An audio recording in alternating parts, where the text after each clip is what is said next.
प्रिय जिज्ञासु नमस्कार। आपका स्वागत है डॉक्टर पवन शुक्ला एजुकेशनलिस्ट नामक यूट्यूब चैनल पर। आइए हम गिनतारा की बात कर रहे हैं। गणित आपको समझना है तो सबसे पहले प्राथमिक कक्षाओं के गणित को समझना है, और उसमें भी उत्तर प्रदेश सरकार द्वारा संचालित जो प्राथमिक विद्यालय हैं उनकी पुस्तकें कुछ विशेष हैं, क्योंकि उनको एक विशेष अभिक्रमित अनुक्रम के रूप में बनाया गया है, जिसे आप प्रोग्राम इंस्ट्रक्शन कहते हैं। तो ये जो आज का हमारा प्रकरण है वह 14वां पाठ कक्षा 5 के गिनतारे की है गणित का, यानी ज्यामिति, जिसे कोण कहा जाता है। ये बारकोड स्कैनर आप दीक्षा ऐप से डाउन देख करके स्कैन करके भी पूरे पाठ को बढ़िया से समझ सकते हैं। हर बार कहते हैं कि आप पुस्तक में लिखी हर बात को बहुत बेहतर ढंग से समझिए। देखिए, नीचे दी गई बनी आकृतियों में से आयत, वर्ग और त्रिभुज की आकृतियों को छांटो। कक्षा 4 में आपने इतना सीखा है कि जिससे जान सकते हैं कि आयत क्या है, वर्ग क्या है, त्रिभुज क्या है। तो आज का हमारा प्रकरण यहाँ लिखते हैं। जो हमारा आज का पाठ है वह ज्यामिति में कोण है, जियोमेट्री जो कहते हैं अंग्रेजी में। तो उसमें आज का जो टॉपिक है वह है कोण। कोण यानी एंगल। एंगल जो कोण बना है तब यह कोने से बना है कि कोना, जैसे इसका कोना, ये कोना।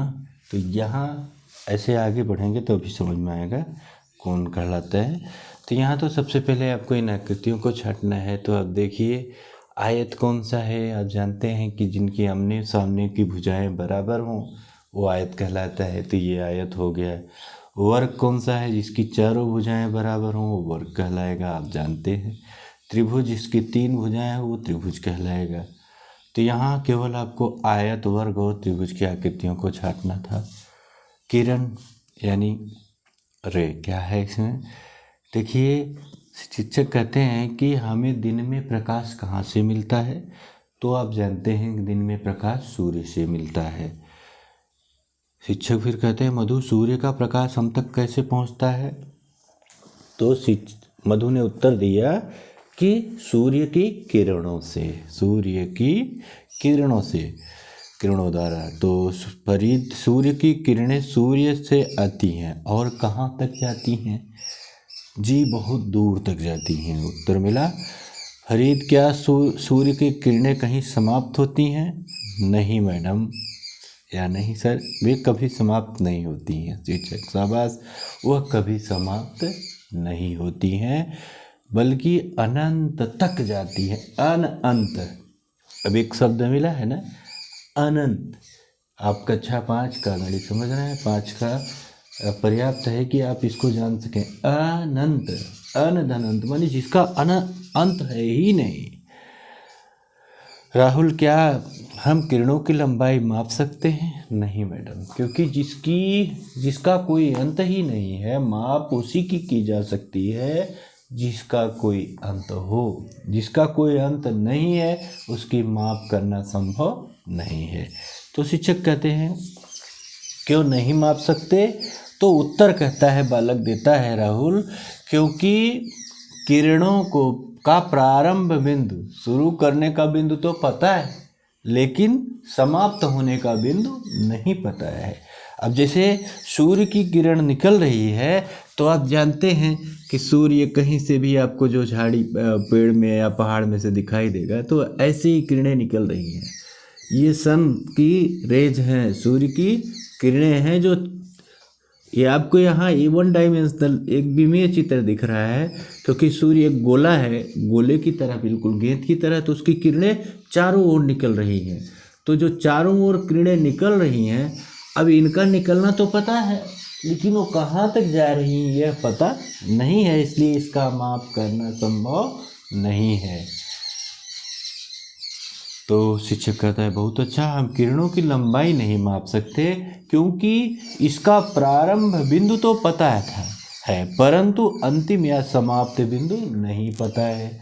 और जब किसी भी चीज़ को आपको नापना हो और उसका अंत नहीं पता हो तो आप उसको कैसे माप सकते हैं? उसको नहीं माप सकते हैं। तो किरणों को दिखाते हैं क से ख तक। इसे लिखते हैं किरण क ख। यानी क ख ऊपर एक किरण लगा देंगे। जैसे एक किरण मान लें कि अगर यहीं तक जा रही है तो इसको प्रारंभ यहाँ क बिंदु से मान लें और यहाँ तक जाते हैं तो इसको क ख कहते हैं। इसको लिखने के लिए किरण क ख लिखें, चाहे क ख के ऊपर एक किरण बना दें तो वह किरण क ख पढ़ी जाएगी, जहाँ क किरण का प्रारंभ बिंदु है और ख किरण का अंतिम बिंदु है। अब कोण किसे कहते हैं? सामने के जो चित्र दिखाई दे रहा है पुस्तक में, सामने के चित्र में घड़ी की दो सुइयां खुली किताब के मध्य तथा दो दीवारों के मध्य झुकाव को देखो, इनके बीच कोण जैसी आकृति बनती है। अब जैसे ये पुस्तक आपकी है, इस पुस्तक को ही देख लीजिए, इसके झुकाव को आप माने दो पन्ने, ये दो भाग किए आप, अब इसके जितने भाग जितना खोलते जा रहे हैं उतना लंबा कोण होता जा रहा है, जितना छोटा करते जा रहे हैं उतना छोटा होता जा रहा है। ये कोण जो इसका हो रहा है, हमने कहा ये कोण है, तो ये कोण किताब आपकी है, जितना आप खोलते जा रहे हैं इतनी खुली है तो इसे कोण बना, और बड़ा तो और बड़ा कोण। तो जो आकृतियां हैं जिनके कोने में जैसी आकृति जो कोने में दिखाई दे रही है वो कोण कहलाता है। अब आइए करना है आपको, ये कागज पर एक बिंदु क ले लीजिए, कागज पर एक बिंदु क ले लीजिए। चलिए यहीं हम मान लेते हैं कि हमारा कागज है, बोर्ड पर ये क हो गया। इससे दो किरणें क ख और क ग खींचिए। ख एक बिंदु यहाँ है मान लीजिए और ग एक बिंदु यहाँ है, तो एक किरण ये हो गई क से ख, एक किरण ये हो गई क से ग, बन गई। बिंदु क पर एक बंद कोने जैसी आकृति बन रही है जिसे कोण कहते हैं। क्या कहते हैं इसे? जो बंद आकृति में बना हुआ हिस्सा है इसे ही कोण कहते हैं। बिंदु क को कोण का शीर्ष, ये कोण क जो है यह कोण का शीर्ष है। क ख और क ग, ये जो क ख और क ग, क से लेकर ग तक की जो रेखाएं हैं वह किरण जो है वह क्या कहलाती हैं? भुजा कहलाती हैं। ये क्या कहलाती हैं? भुजा कहलाती हैं। कोण को संकेत के रूप में ऐसे लिखते हैं, ये कोण का संकेत है। आप वो बड़ा वाला मत समझ लीजिएगा, इसमें जैसे बड़ा है ऐसा लिखता है, छोटा है बड़ा है ये, छोटा है ये, ऐसे नहीं। कोण का मतलब इसको थोड़ा सा ऊपर से लाएंगे और सीधे हो जाएगा। तो अब किरण अ ब अ स के मिलान बिंदु पर देखिए, यहाँ अ ब अ स के मिलान बिंदु पर एक कोण बनता है। इस कोण को क्या पढ़ेंगे? इस कोण को पढ़ेंगे स अ ब। वैसे ही इस कोण को क्या पढ़ेंगे? ग क ख या ख क ग। जो बीच वाला हिस्सा है, शीर्ष है, वो बीच में पढ़ा जाएगा।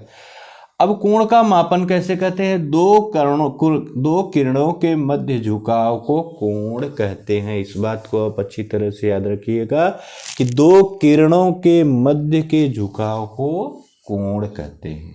आप किरणों को जान चुके हैं, तो जो किरणें होती हैं वे जब एक जगह मिलती हैं तो वही कोण कहलाता है। आइए अगले पृष्ठ पर चलते हैं पुस्तक की। एक ऐसी घड़ी देखते हैं जिसमें कुल 360 छोटे खानों में बांटा गया है। इस घड़ी का प्रत्येक छोटा खाना एक अंश को दिखलाता है। आपकी जो घड़ी है वही। इस घड़ी का केंद्र बिंदु क है, ये क है, देख रहे हैं। घड़ी की पहली स्थिति में घड़ी की दोनों सुइयां बिंदु ख पर हैं, ये क है और इसका ख ये है। इस स्थिति में घड़ी की दोनों सुइयों के मध्य शून्य अंश का कोण है, देख रहे हैं ना। दोनों सुइयां एक जगह हैं तो वहां शून्य अंश का कोण है। अब हम घड़ी की एक सुई को स्थिर रखते हैं, दूसरी सुई को घुमाते हैं। कोई एक सुई स्थिर रख लीजिए, दूसरे को घुमाइए ना। घुमाते जाएंगे तो यहाँ आएगा 30 अंश, यहाँ आएगा 60 अंश।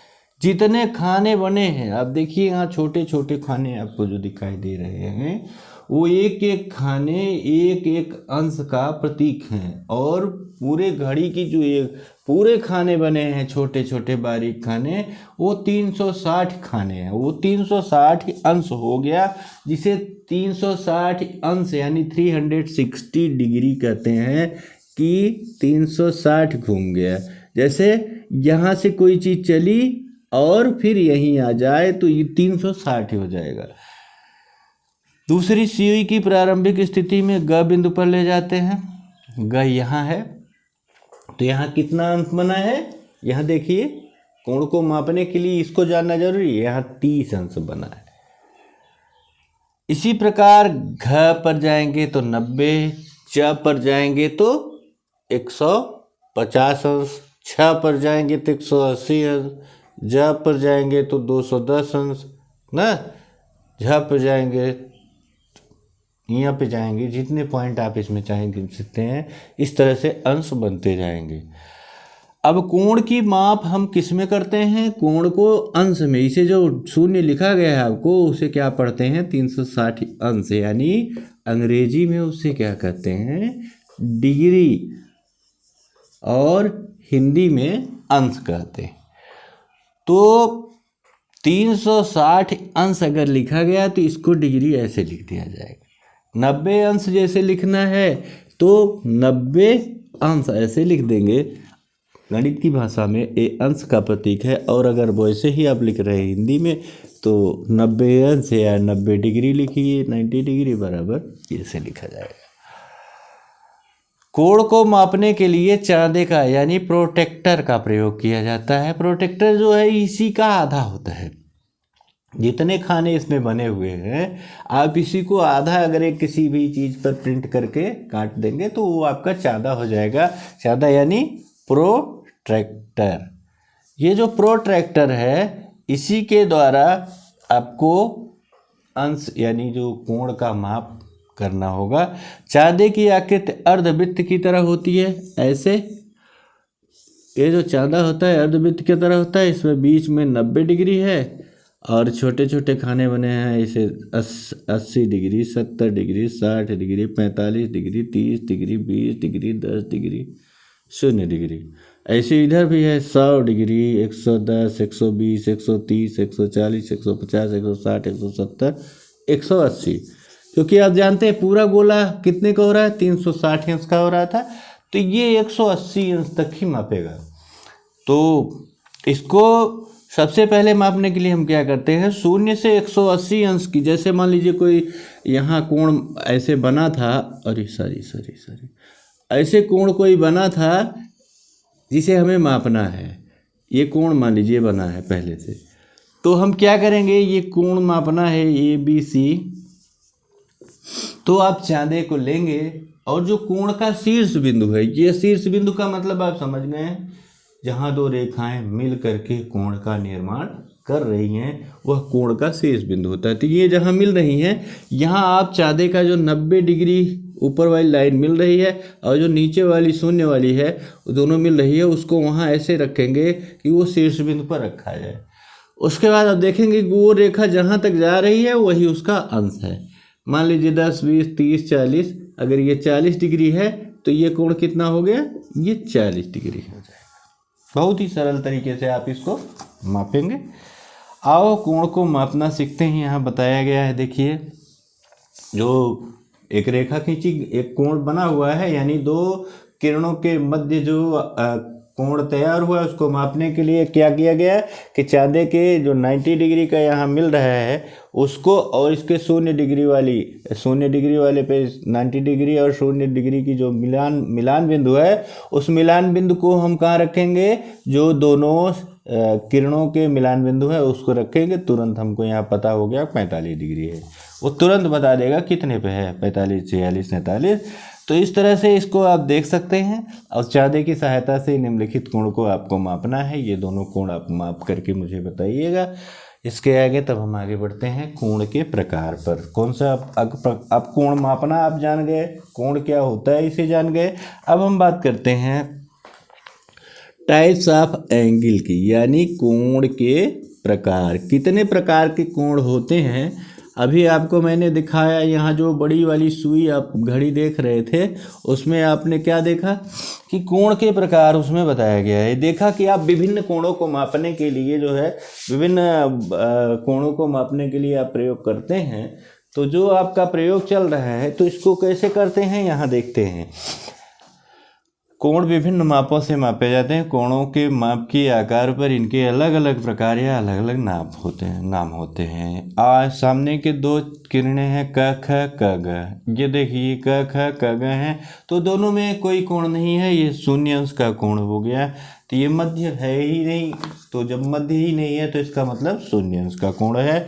इसके बाद जो दूसरा प्रकार आता है समकोण, ये पहला है राइट एंगल, यहाँ लिखते हैं इसको अंग्रेजी में क्या कहते हैं, राइट एंगल यानी समकोण। तो जो समकोण होता है तो इसका मतलब है कि जो रेखा है अभिलंब वाली, जो दोनों रेखाएं मिल रही हैं वो उनके मध्य 90 अंश का कोण बन रहा होगा, तो वह समकोण है। यानी इसको समकोण को यल से दिखाया जाता है, ऐसे ही एकदम 90 डिग्री का ये जो यल दिखाया जाएगा, ये समकोण का सिंबल है। न्यून कोण का मतलब होता है छोटा कोण। जो कोण 90 डिग्री से कम होगा उसे ही एक्यूट एंगल यानी न्यून कोण कहते हैं। एक्यूट एंगल यानी न्यून कोण कहते हैं जो 90 डिग्री से कम होगा। यानी इससे कम, चाहे वो 89 डिग्री हो चाहे 1 डिग्री हो, तो दोनों जो भी होगा वो, इसका मतलब है कि ये लेस देन 90 डिग्री। इसको आप जानते हैं, ये क्या है, छोटा है का प्रतीक है ना, बड़ा है छोटा है आप जानते हैं, स्मॉलर देन ग्रेटर देन, तो ये स्मॉलर देन 90 डिग्री होगा। और जो ऑब्ट्यूज एंगल होता है यानी जो अधिक कोण होता है, उसका मतलब है अधिक कोण का मतलब होता है कि जो 90 डिग्री से अधिक हो, वह 90 डिग्री से अधिक हो। ये 90 डिग्री, जो 90 डिग्री का एंगल बनता है उससे अधिक होगा, लेकिन 180 डिग्री से छोटा होगा। 180 डिग्री से छोटा होगा। 180 अंश और 90 अंश के बीच के जितने कोण हैं वे क्या कहलाते हैं, ऑब्ट्यूज एंगल कहलाएंगे। यानी ऑब्ट्यूज एंगल यानी अधिक कोण कहलाते हैं। और रिजु कोण जो स्ट्रेट एंगल है, रिजु कोण यानी जो रिजु कोण यानी स्ट्रेट एंगल, जो स्ट्रेट एंगल है उसका मतलब है कि 180 अंश का जो कोण होता है वह रिजु कोण कहलाता है। इसके बाद जो रिफ्लेक्स एंगल है, वृहत कोण कौन सा होता है, वृहत कोण का मतलब 180 से लेकर के जो सीधे चला जाता है 360 तक। एक वृहत कोण का मतलब है यह कोण 180 अंश से बड़ा होगा लेकिन 360 अंश के कम होगा। 80 अंश से 180 अंश से ये कोण 180 अंश से बड़ा है लेकिन 360 अंश से छोटा है। ठीक, ये बात आपको समझ में आ रही होगी कि ये बृहत कोण जो होता है यानी रिफ्लेक्स एंगल इसे कहते हैं अंग्रेजी में। जो रिफ्लेक्स एंगल है इसका मतलब है कि यह कोण आपका जो बना हुआ है, देख रहे हैं ना यहाँ पे, तो ये 180 से बड़ा है और 360 से कम है पूरा गोला। और जो संपूर्ण कोण होता है, कंप्लीट एंगल जिसे कहते हैं, कंप्लीट एंगल यानी जो संपूर्ण कोण है वह आपका 360 अंश का है। संपूर्ण कोण यानी 360 अंश का, जैसे ऐसे पूरा चक्कर घूम गया तो ये 360 अंश का हो गया, ये संपूर्ण कोण हो जाता है। तो इतने कोण के प्रकार हैं। तो इतना तो एक वीडियो में पर्याप्त है, आगे भी चलें। इसके बाद देखते हैं, थोड़ा सा बचा है, यह चैप्टर हो जाएगा। अब स्वयं आपको करना है, चित्र में दिखाए गए कोणों के आधार पर खाली स्थान भरना है। कोण ख क ग, अभी देखिए यहाँ पर आपको मैं थोड़ा सा करीब दिखाता हूँ कि क पूछ रहा है कि ख, क और ग। तो अब देखिए यहाँ ख यहाँ है और क यहाँ है, ग यहाँ है, देख रहे हैं ना ध्यान से, आपको दिखाई पड़ना चाहिए। ख यहाँ है, क यहाँ है और ग यहाँ है। तो ये बीच वाला कोण कितने का बना? यहाँ देखिए जो पूरी रेखा बनी है इस पे 30 अंश लिखा गया है। तो ऐसे ही इसको आपको बताना है, ये बताना है, ये लगाना है, ये लगाना है। इसको आप करेंगे अभ्यास। चाँदे की सहायता से कोण बनाना कैसे होता है इसको भी देख लीजिए। यहाँ पर पहले तो आप सीधे सीधे चाँदे की सहायता से 60 अंश का कोण बनाना सीखना है। तो आप एक रेखा बनाते हैं क और ख। कौन सी रेखा बनाते हैं? एक रेखा बनाते हैं क से लेकर के ख तक। इसके बाद क्या करेंगे, ये चाँदा आपका जो है, इस चाँदे को क बिंदु पर रखेंगे और ख तक जो इसका शून्य है उसको मिला देंगे। जो यहाँ ख का शून्य है उसको मिला देंगे। अब क्या करेंगे, चाँदे की परिधि की सहायता से स्केल पर आप देखेंगे कि 60 अंश का प्राप्त जहाँ होता है वहाँ चिन्ह लगा देंगे। देखिए यहाँ चिन्ह लगा हुआ है। हाँ, जो 60 अंश पर आप चिन्ह लगा देंगे तो 60 अंश के ग पर जो चिन्ह लगाया है उसको आप मिला देंगे। तो ये आपका क ग क ख बन जाएगा 60 अंश का कोण। ऐसे ही अब 45 अंश, 165 अंश, 90 अंश और 105 अंश के कोण बनाइए। उसके बाद आपको करना क्या है, ये कोण बनाने के बाद आपको इसका अभ्यास करना होगा। जो अभ्यास आपको यहाँ मिला है कि आपने क्या सीखा है, पहले इसको तो देख लीजिए जिससे पता चले कि हाँ हमने क्या सीखा है। ये अभ्यास आपको करना है, ध्यान से आपने सीख लिया कोण क्या है, कोण के प्रकार क्या हैं और कोणों को कैसे बनाया जाता है। तो ये पूरा अभ्यास आप यहाँ तक कर लीजिएगा। करके मुझे बताइए जो बातें न समझ में आए। चैनल लाइक शेयर सब्सक्राइब कर लीजिएगा। धन्यवाद, नमस्कार।